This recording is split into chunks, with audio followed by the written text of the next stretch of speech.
This is all the machinery for the tram that goes from Whistler to Blackcomb. We're on the Whistler side now, but this goes over to the Blackcomb, and it's a massive. Check it out. There's one getting ready to go out right there. Watch. People load into that. It's a 20 passenger tram car. Look at this, it comes right by us.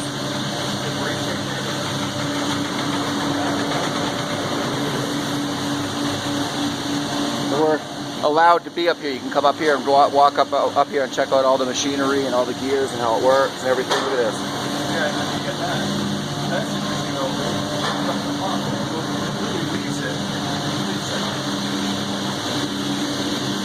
That's over. Hit, please. Oh, you told me? Yeah, go ahead and talk, dude.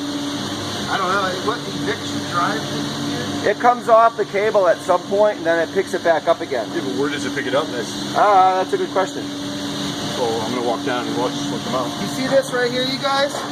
What? It's called the safety circuit signal indicator. You see that bar and all those wires coming off of it? Yeah. You see how the main wire, it's hanging, it's going through that tube?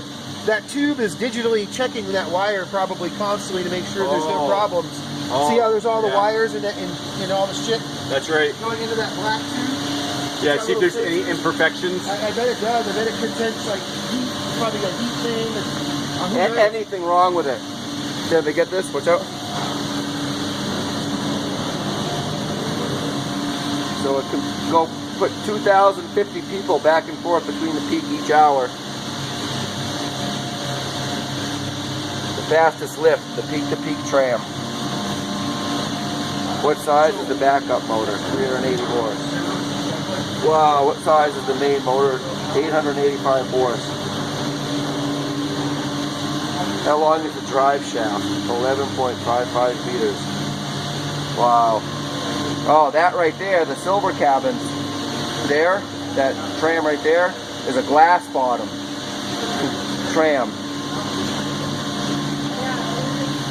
At the highest point, the tram goes over a river that runs in between the mountains, and you're 1,470 feet in the air. It looks like you're in an airplane when you look down. It's unbelievable.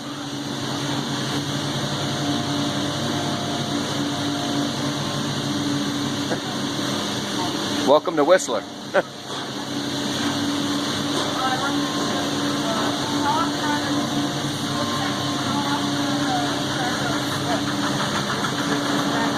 Come on.